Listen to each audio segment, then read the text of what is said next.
Quelles sont les nouveautés législatives concernant les PFAS? On en parle tout de suite avec mon invité, Cathy Morales-Frénois, avocate au sein du cabinet Norton Rose Fulbright. Cathy Morales-Frénois, bonjour. Bonjour Arnaud. Alors on va s'intéresser aux PFAS, aux nouveautés législatives s'agissant de ces polluants éternels. Concrètement, pour commencer, que sont les PFAS? Alors, les PFAS, également appelées les substances per- et polyfluoroalkylées, sont des molécules chimiques créées par l'homme et utilisées depuis les années 50 pour leurs propriétés très intéressantes puisqu'elles sont anti-adhésives, anti-imperméabilisantes et résistantes à de fortes chaleurs. Les PFAS sont si nombreux qu'il est très difficile de les dénombrer aujourd'hui et il y en aurait entre 4000 et 12 000 substances PFAS existantes. On les retrouve aujourd'hui dans de nombreux produits de consommation courants, comme les textiles, les emballages alimentaires, les mousses anti-incendie, les ustensiles de cuisine, etc. Donc la particularité des PFAS est leur extrême persistance dans l'environnement. On les surnomme d'ailleurs à ce titre les polluants éternels. Donc à titre d'exemple, on retrouve encore du PFOS, donc un des PFAS très utilisés dans les années 50, dans l'eau et les sols, alors que son usage a été très fortement restreint dès 2009 par la réglementation internationale et européenne. Donc les PFAS ont donc infiltré notre quotidien et notre environnement à tel point que 99% de la population mondiale présenterait des traces de PFOA, un autre PFAS, dans leur sang. PFOA qui est d'ailleurs classé cancérogène dans le groupe 1 du Centre international de recherche et sur le cancer. Donc leur persistance dans l'environnement et leur risque pour la santé a conduit les PFAS sur le devant de l'actualité aujourd'hui. Face aux risques que représentent ces PFAS, le législateur s'est emparé du sujet et on a une loi du 27 février 2025 qui a pour ambition de protéger la population face aux risques liés aux PFAS. Quels sont les objectifs de cette loi? Que prévoit-elle? Alors effectivement, la loi du 27 février 2025 qui a été adoptée par le législateur français est une loi pionnière en la matière et qui va encore plus loin que toutes les réglementations qu'on peut connaître actuellement, notamment européennes. Donc cette loi comporte 4 grandes mesures très importantes pour les PFAS. La première est bien évidemment l'interdiction en 2026 de l'ensemble des PFAS dans certains produits de consommation à des concentrations supérieures à une valeur résiduelle qui sera définie prochainement par décret. Cette interdiction vise donc l'ensemble des PFAS et évite ainsi les substitutions dites regrettables par lesquelles les fabricants vont remplacer un PFAS par un autre qui serait peut-être tout aussi nocif. Donc plus concrètement, au 1er janvier 2026, il sera interdit de fabriquer, d'importer, d'exporter et de mettre sur le marché des cosmétiques, des fardes, les revêtements pour les skis, et des vêtements et chaussures contenant des PFAS, à l'exception évidemment des vêtements et chaussures pour la protection, donc notamment des militaires et des pompiers. Cette interdiction sera ensuite étendue à tous les textiles, notamment par exemple d'ameublement, dès 2030. Les PFAS resteront donc autorisés dans certains produits, notamment les ustensiles de cuisine par exemple et les mousses anti-incendie, en attendant éventuellement une interdiction européenne, puisque rappelons que dans le cadre du règlement REACH, une proposition d'interdiction totale des PFAS a été soumise à l'Agence européenne des produits chimiques par 5 pays, l'Allemagne, le Danemark, la Norvège, les Pays-Bas et la Suède en janvier 2023 et qui est toujours en cours de discussion.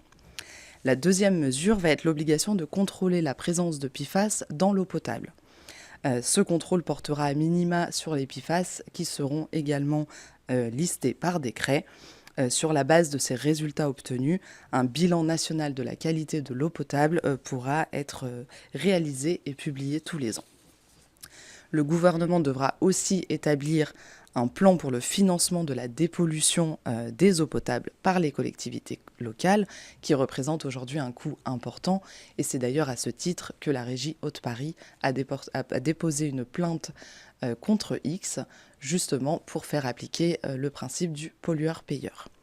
La troisième grande mesure va consister à mettre à disposition du public une carte en ligne recensant tous les sites émetteurs et producteurs de PFAS en France, donc dans l'environnement. Et cette carte devra être révisée au minimum tous les ans et être accompagné des quantités d'émissions de PFAS tout dans les milieux. La quatrième mesure, enfin, consiste à instaurer une redevance qui sera assise sur les rejets de PFAS dans l'eau en vertu du principe pollueur-payeur. Donc le tarif de la redevance aujourd'hui est de 100 € pour 100 grammes de PFAS rejetés. Alors, au-delà de cette loi, il y a également le gouvernement qui s'est saisi de cette question et pour limiter les risques associés au PFAS, il a adopté un plan interministériel. Que prévoit ce plan ? Oui, tout à fait. Alors en avril 2024, le gouvernement a mis à jour son plan d'action interministériel qui a pour objectif final de réduire les risques associés au PFAS. Ce plan organise la mobilisation de toutes les administrations publiques et définit les actions pour réduire le plus rapidement possible les risques associés au PFAS. Ce plan, globalement, s'articule autour de 5 grands axes. Le premier vise à améliorer l'analyse des PFAS en développant des méthodes de mesure à la fois dans les émissions atmosphériques, mais également dans les émissions dans l'eau, les sols et les aliments, les poussières, etc., mais également dans les denrées alimentaires et les biens de consommation. Le second axe vise à renforcer la surveillance des sources d'émissions de PFAS, par exemple dans les stations d'épuration des eaux usées ou dans des installations d'incinération de déchets. Et à ce titre, nous avons un projet d'arrêté qui est en cours de consultation pour faire des surveillances des stations d'épuration des eaux industrielles. Ensuite, ce plan vise à réduire les risques liés à l'exposition de la population au PFAS, et c'est là qu'intervient évidemment la loi de 2025. Le quatrième axe vise à innover en associant les acteurs économiques et soutenir la recherche, par exemple en matière de substitution, parce qu'il va bien falloir remplacer les PFAS aujourd'hui interdits par d'autres substances qui auraient les mêmes propriétés chimiques. Et enfin, le dernier axe vise à améliorer toujours l'information du public pour mieux agir. Par exemple, il s'agira d'informer les professionnels de la santé sur les risques sanitaires associés au PFAS. Alors, pour compléter ce cadre juridique, il y a un arrêté également du 20 juin 2023 qui impose aux ICPE de rechercher l'éventuelle présence des PFAS dans leurs rejets aqueux. Quelles sont les obligations spécifiques pour les ICPE ? Alors tout à fait, cet arrêté ministériel du 20 juin 2023 vise à établir un premier état des lieux de la présence de PFAS à l'échelle nationale, au sein des rejets aqueux, autrement dit des rejets industriels des eaux usées, de plusieurs secteurs d'activité. Il vise les ICPE soumises à autorisation au titre de certaines rubriques de la nomenclature, ainsi que les installations qui utilisent, rejettent ou traitent des PFAS. Il s'agit par exemple des fabricants de produits chimiques, des entreprises spécialisées dans le traitement de textiles ou encore les stations d'épuration industrielles. Ces exploitants ont ainsi dû établir une liste des PFAS qu'ils utilisent, qu'ils rejettent ou qu'ils traitent et mener une campagne d'identification et d'analyse des PFAS sur chaque point de rejet de leur exploitation. Pour terminer, il y a également une directive européenne qui concerne la qualité des eaux de consommation humaine.